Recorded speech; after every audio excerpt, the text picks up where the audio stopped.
అక్కడ ధరలు అవన్నీ ఒక ఎత్తు అయితే ప్రస్తుతం ఉన్న కంపెనీలు బలోపేతం చేయడానికి 25 పాలసీలు అని చెప్తా ఉన్నారు.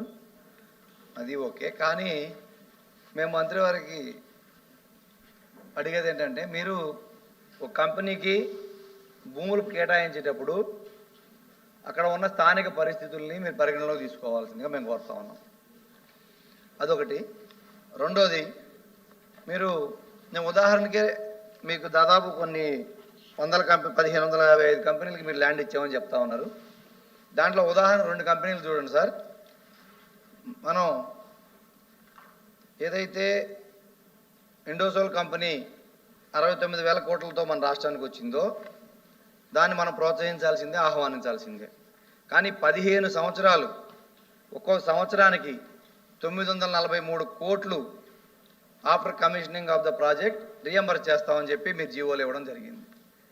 943 కోట్లు ఒక ప్రైవేట్ కంపెనీకి 8,324 ఎకరాల భూమి ఇచ్చేదే కాకుండా వీళ్ళు ఇస్తే, అది కాకుండా మళ్ళీ మొత్తం ఓవరాల్గా వచ్చేటప్పటికి 41,154 కోట్లు మీరు సబ్సిడీ ఇస్తూ ఉన్నారు. ఒక ఉద్యోగానికి 3,05,00,000 రూపాయల సబ్సిడీ మన ప్రభుత్వం నుంచి ఇస్తే ప్రభుత్వానికి ఇది ఆర్థిక భారం అవుతుందనేది కూడా మీరు పరిగణలోకి తీసుకోవాల్సిందిగా మేము కోరుతా ఉన్నాం. అదొకటి. రెండోది, ఇండోసోల్ కంపెనీ కాకుండా బీపీసీఎల్ అధ్యక్ష, బీపీసీఎల్కి వచ్చేటప్పటికి ఒకసారి మంత్రి గారికి మీరు పరిశీలించండి. Approval of financial incentives of covering 75% of the capital expenditure over 20 years. మళ్ళీ అది కాకుండా మళ్ళీ ఏం చెప్పారు, 96,000 crores plus under tailor made incentives provision of AP IDP 4.0 capital subsidy 43.5% in 15 installments of 100% GST refund and operational fees of refund of SGST కూడా ఇస్తున్నారు. అంటే 96,000 కోట్ల కంపెనీకి 72,000 కోట్ల సబ్సిడీ. అసలు ఇవన్నీ ప్రభుత్వం ఎక్కడ తెచ్చి కడుతుంది? 15 ఏళ్లలో ఒక్క కంపెనీకి 72,000 కోట్లు, ఒక కంపెనీకి 45,000 కోట్లు. ఈ పరంగా మీరు 1,500 కంపెనీలు ల్యాండ్లు ఇచ్చారు. 1,500 కంపెనీలకి ఇచ్చిన జీవోలన్నీ చదివి చెప్పాలంటే మాత్రం అది అయ్యే పరిస్థితి కాదు. అదొకటి పరిగణలోకి తీసుకోమని మేము అడుగుతాను. ఎందుకంటే కంపెనీలు రావాలి, ఉద్యోగాలు రావాలి, కానీ అది ప్రభుత్వానికి ఆర్థిక భారం కాకూడదు, అది రేపు ప్రజలకు ఆర్థిక భారం కాకూడదు. 2 కంపెనీలకే దాదాపు 1,00,000 కోట్లకి వెళ్ళిపోతే మిగతా కంపెనీల పరిస్థితి ఏంది? ఇంకోటి అధ్యక్ష, మేమేమో మంత్రి గారికి సూచన ఏంటంటే, మీరు ఏదైనా పరిశ్రమలకు భూ కేటాయింపులు చేసేటప్పుడు స్థానిక శాసనసభ్యులను కానీ శాసన మండలి సభ్యులను కానీ అక్కడ లోకల్గా ఉన్న ప్రజలతో సంబంధాలు ఉండే వ్యక్తులను పిలిచి ఒక మీటింగ్ అరేంజ్ చేసుకొని, మీరైతే డెవలప్మెంట్ బోర్డులో మీటింగ్ నిర్ణయాలు తీసుకుంటున్నారో అధికారులు నిర్ణయాలు తీసేసుకుంటున్నారు. అధికారులకు ఏంది పరిస్థితి అంటే, ఎక్కడో 26 జిల్లాల్లో ఉండే పరిస్థితులు వాళ్ళకి తెలియదు. కాబట్టి అధికారుల్ని మీరు సమన్వయం చేసుకోండి, మేము దాన్ని కాదనట్లేదు. కానీ స్థానికంగా ఉండే ప్రజాప్రతినిధులందరినీ కూడా ఇన్వాల్వ్ చేసి వాళ్ళతో సంప్రదింపులు జరిపి ఇది ఎక్కడ పెడితే బాగుంటుంది, ఎక్కడ పెడితే అనుకూలంగా ఉంటుంది, ప్రజలకు ఎక్కడ ఇబ్బంది లేకుండా, పరిశ్రమలకు ఎక్కడ ఇబ్బంది లేకుండా అన్ని సానుకూలంగా నిర్ణయాలు తీసుకునేటప్పుడే కానీ ఇవన్నీ కూడా స్టెప్స్ వేస్తే ఎక్కడ డిస్టర్బెన్స్ లేకుండా 2-3 ఏళ్లలోనే అవన్నీ కమెంట్స్ అయ్యి ఎంప్లాయ్మెంట్ వచ్చేదానికి అవకాశం ఉంటుంది, రాష్ట్రానికి కూడా ఆర్థికంగా చేయూత వచ్చేదానికి అవకాశం ఉంటుంది. కానీ ఎవరిని ఇన్వాల్వ్ చేయకుండా, కనీసం మేము ఏదైనా ఇన్ఫర్మేషన్ అడిగితే కూడా ఇవ్వకుండా మీరు ఆర్టీఐ యాక్ట్లు అప్లై చేసుకోమని చెప్పే పరిస్థితి ఈరోజు డిపార్ట్మెంట్ల దగ్గర ఉంది. దయచేసి మీరు మంత్రి గారు ఈ అన్నింటి కూడా పరిగణలోకి తీసుకోండి. స్థానిక ప్రజాప్రతినిధులను కన్సిడర్ చేయడం కానీ, ఈ భూములు కేటాయించేటప్పుడు స్థానిక పరిస్థితులను పరిగణలోకి తీసుకోవడం కానీ, ఈ జీవోలు ఇచ్చేటప్పుడు ఇవన్నీ కూడా మీరు ఎందుకు పొందుపరుస్తున్నారు? ఇన్ని లక్షల కోట్లు ప్రభుత్వం కానీ ప్రజలు కానీ ఎక్కడ తెచ్చి కంపెనీలకి, ప్రైవేట్ కంపెనీలకి ఎక్కడ ఇవ్వగలుగుతారనేది మీ ద్వారా తెలియజేయాలని చెప్పి అడుగుతా ఉన్నాను అధ్యక్ష. Any member? రవీంద్ర గారు, సిగ్నేటరీ.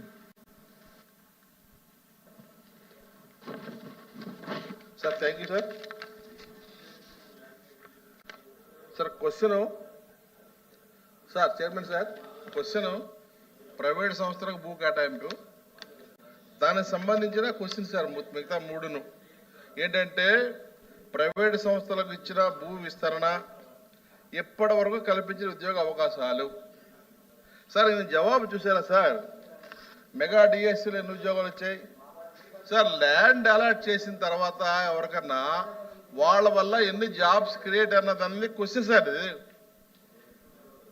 టోటల్గా జవాబు, టోటల్ ఇర్రెలవెంట్ జవాబు ఇచ్చారు సార్ ఆయన. Totally irrelevant. మెగా డిఎస్సీలు ఎన్ని జాబ్స్ వచ్చాయి, మిగతా వాటిలో ఎన్ని జాబ్స్ వచ్చాయి, గవర్నమెంట్ ఎన్ని జాబ్స్ మొత్తం లిస్ట్ ఇచ్చాడు ఈయన. ల్యాండ్ అలాట్మెంట్ ఎంత అయ్యింది, దానివల్ల ఎన్ని ఉద్యోగ అవకాశాలు వచ్చాయి, ఇది క్వశ్చన్. దానికి సంబంధించింది అంతే. దానికి పాపం ఒక పేజీ మొత్తం రాశారండి, రకరకాల ఉద్యోగాలు రాశారు.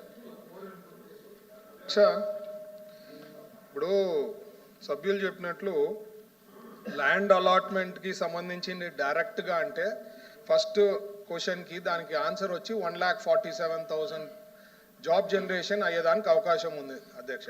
ఎందుకంటే ఫస్ట్ లింక్ దానికి 2024 నుంచి ఎన్ని అంటే కొన్ని 6 months, 1 year, 1.5 yearలో పడుతుంది. సో 1,47,000 జాబ్ ఆపర్చునిటీస్ ఉన్నాయి సార్. అనక్షర్లో కూడా చూసుకోవచ్చు మీరు కావాలంటే, క్లారిటీ ఉంది. మేము టోటల్ మీద జాబ్స్ మీరు ఇది అడిగినప్పుడు ఎంత జాబ్స్ 20 లక్షల ఉద్యోగాలు చెప్తారని చెప్పి క్లారిటీ ఇవ్వడం జరిగింది. అది దాని విషయం సార్. అలాగే ఇంకో మన మాధవరావు గారు చెప్పినట్లు మనకి ఇండోసాల్కి సంబంధించింది కానీ బీపీసీఎల్ కానీ సంబంధించింది, బీపీసీఎల్కి వస్తే అధ్యక్ష యూపీలో 100% రీఎంబర్స్ చేస్తామన్నారు. ప్లాంట్ కాస్ట్ ఎంత ఉందో అంత ఓవర్ ఏ పీరియడ్ ఆఫ్ ఇది. సో హైలీ కాంపిటేటివ్ ఉంది. ఇప్పుడు ప్రతి రాష్ట్రంలో నీకు ఇండస్ట్రీస్ రావాలంటే ఇన్సెంటివ్స్ ఏ రకంగా ఇస్తారు ఏమి అని చెప్పి అసలు పేరు తెలిసి వాళ్ళకి ఇంట్రెస్ట్ ఉందంటే వెంటనే వాళ్ళ దగ్గర పోయి కూర్చొని వాళ్ళ స్టేట్స్కి తెచ్చుకునే దాంట్లో ఉంటుంది. సో మనం ఈ హైలీ కాంపిటేటివ్ వరల్డ్లో మనకి రావాలా, ఉద్యోగాలు రావాలా, ఇండస్ట్రీస్ రావాలంటే ఖచ్చితంగా we have to be competitive. మనకు ఉండే అనుకూలం ఏమి, మనం స్పీడ్ ఆఫ్ డూయింగ్ బిజినెస్ అంటున్నాం. మనము అన్నిటివి కూడా పబ్లిక్ రిప్రజెంటేటివ్ ఒకవేళ వస్తా అని ఇన్ఫర్మేషన్ ఉందంటే పబ్లిక్ రిప్రజెంటేటివ్స్ ఎవరికైనా వచ్చి మాకు ఇవ్వడమో డీటెయిల్స్ ఏమన్నా ఉంటే, నిన్న కూడా మాధవరావు గారితో ఆఫ్లైన్లో మాట్లాడుతూ కొన్ని సజెషన్స్ చెప్పారు. నేను వచ్చి కలిచండి, మనం కూర్చొని మాట్లాడతామని. మేము యాక్సెసబుల్ ఉంటాం అధ్యక్ష. ప్రీవియస్ గవర్నమెంట్ లెక్క యాక్సెసబుల్ లేకుండా అసలు ఎక్కడ కనిపించకుండా పోవడం అట్లాంటిది ఏం లేదు. మేము యాక్సెసబుల్ ఉంటాము. మాకు వచ్చి మాధవరావు గారు వచ్చి కలిస్తే మేము వివరణ ఇవ్వగలుగుతాము, డీటెయిల్స్ ఇవ్వగలుగుతాము. కానీ ప్రతిసారి ప్రతి అలాట్మెంటు పబ్లిక్ రిప్రజెంటేటివ్స్ నుంచి చేయాలంటే అది అయ్యే పని కాదు sir. Speed of doing business, speed of doing థింగ్స్లోనే మనం ఇవన్నీ సాధించగలిగినాం. దాదాపు ఇన్ని లక్షలు 11 lakh crores పెట్టుబడులు కన్ఫర్మ్ చేసినాం 15 monthsలో. అంటే that is the reason speed of doing business. అందరి లెక్క మనం స్లోగా ఉన్నామంటే ఉద్యోగాలు రావు. 20 లక్షల ఉద్యోగాలు మేము చెప్పింది కమిట్మెంట్ అనేది కావాలంటే అయ్యే పని కాదు. కాబట్టి అదొకటి. ఇండోసాల్కి సంబంధించింది ప్రీవియస్ ప్రభుత్వంలో ఉండే ఇన్సెంటివ్స్ ఏమున్నాయో అవే ఇచ్చాము. దానికి లొకేషన్ చేంజ్ అవుతా ఉంది. ఆ లొకేషన్ తప్ప ఇన్సెంటివ్స్ పెద్దగా మారింది అయితే లేదు అధ్యక్ష. Thank you. మీరు క్వశ్చన్ కరెక్ట్గా చదివితే ప్రైవేటు సంస్థలకు కేటాయించిన భూ విస్తీర్ణ వివరాలు ఏమిటి? ప్రైవేటు సంస్థల గురించి మాట్లాడుతున్నాం సార్. ఇక్కడ ప్రైవేటు సంస్థలకు ఇచ్చిన భూముల వల్ల మనకి ఎటువంటి ఉద్యోగ అవకాశాలు వచ్చాయి,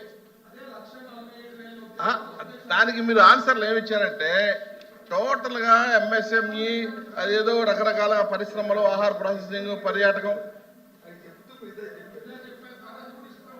సార్ ల్యాండ్ ఎప్పుడైనా అలాట్మెంట్ చేసినప్పుడు, ల్యాండ్ ఇచ్చినప్పుడు ప్రైవేట్ వ్యక్తులకి ఎంప్లాయ్మెంట్ జనరేషన్ పొటెన్షియల్ అంతా అడుగు చూస్తాం కదా సార్. అనెక్షర్ 2 చూడండి సార్ ఒక్కసారి. అనెక్షర్ 2 చూడండి. అనెక్షర్ 2లో లాస్ట్లో చూడండి, ప్రపోజ్డ్ ఎంప్లాయ్మెంట్ 1,46,890.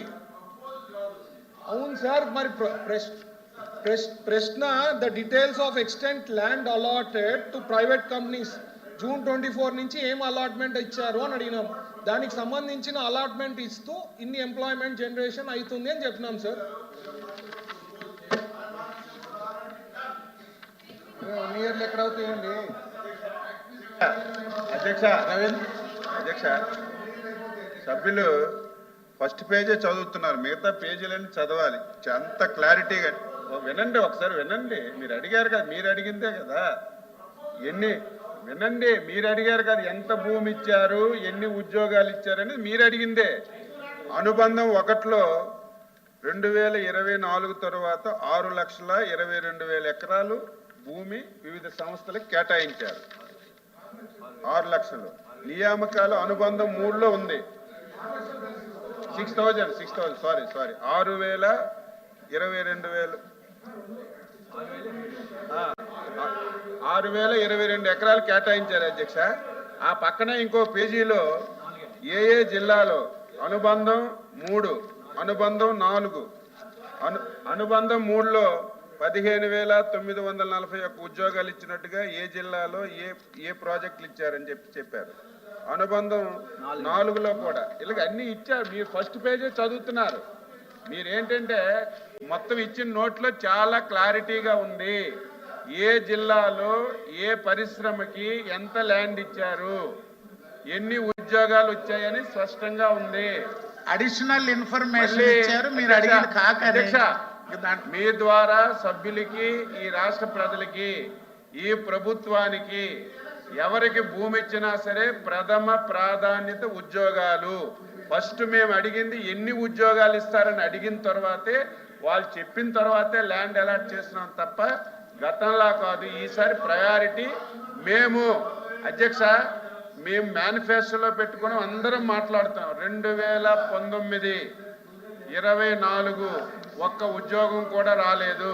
ఇప్పుడు అక్కడ ఇన్ఫర్మేషన్ ఉంది అంటున్నారు. మీకు ఇన్ఫర్మేషన్ కావాలి, లోకేష్ బాబు గారు ఇన్ఫర్మేషన్ మీకు పంపిస్తారు. 20 లక్షల ఉద్యోగాలు కల్పించాలని ప్రధాన ఎజెండాగా పెట్టుకున్నాం. కాబట్టి ఆ విధంగా మీకు ఇచ్చిన పేపర్ వాళ్ళు ఇస్తానంటున్నారు కదా, ఇంకా దాంట్లో వివాదం ఏముంది? అధ్యక్ష క్వశ్చన్ నెంబర్ 1390. ఓకే ఎల్ఓపి గారు లేచారు కదా, ఏదో క్లారిఫికేషన్. అది కాదు అధ్యక్ష. ఇప్పుడు మంత్రి గారు చెప్పింది, ఈ మంత్రి గారు చెప్పిన దానికి కాంట్రవర్సీ కాదు. కానీ ఈ పేపర్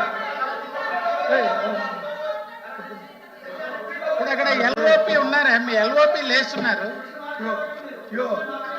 ఎల్ఓపి గారు ఉన్నారు అక్కడ. ఎల్ఓపి గారు మాట్లాడారు.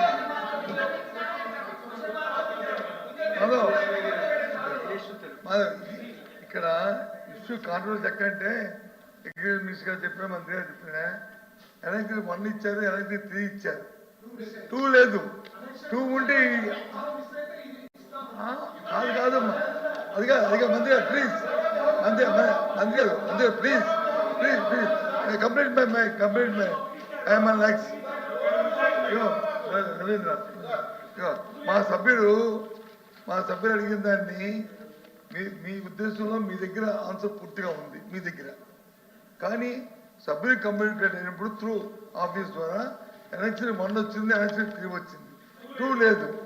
సో అందుకని ఈ కన్ఫ్యూజన్. అది దయచేసి దాన్ని అర్థం చేసుకొని ఇన్ఫర్మేషన్ ఒకసారి చేసినాము. అది ఎక్కడైనా మిస్ అయిందేమో నాకు తెలియదు. అది మరి ప్రజెంట్ చేస్తాం సార్. తెలియదు మీరు రెస్పాన్స్. మంత్రి గారు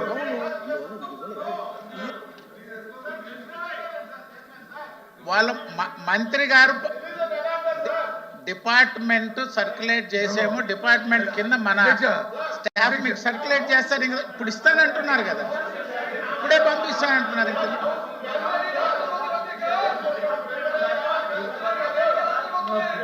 సమాచారం పంపించ. Question number 13,944.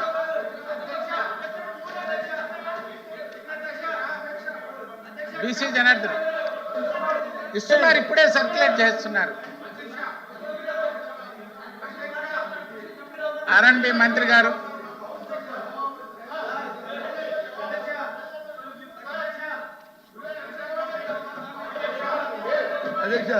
అధ్యక్ష మీరు రూలింగ్ ఇవ్వండి అధ్యక్ష.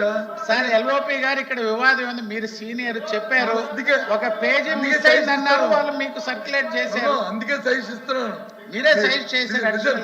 Result please. ఏంటంటే మంత్రి గారు చెప్పారు, ఆ మంత్రి గారు చెప్పారు ఏదైతే మిస్ అయిందో ఆఫీస్ పొరపాటు అయినా మంత్రి గారి దగ్గర ఉన్నారని మంత్రి గారు చెప్పేస్తారు. సభ్యుల దగ్గర మన దగ్గర లేదు. ఇది మిస్ కాబట్టి మీ రూలింగ్ ఇవ్వండి. ఇన్ ఫ్యూచర్లో మన ఆఫీస్, మీ ఆఫీస్ ఏదుందో దాన్ని ప్రాపర్గా వెళ్ళాలి. సభ్యుడికి వచ్చి ఆన్సర్ కరెక్ట్గా రావాలి.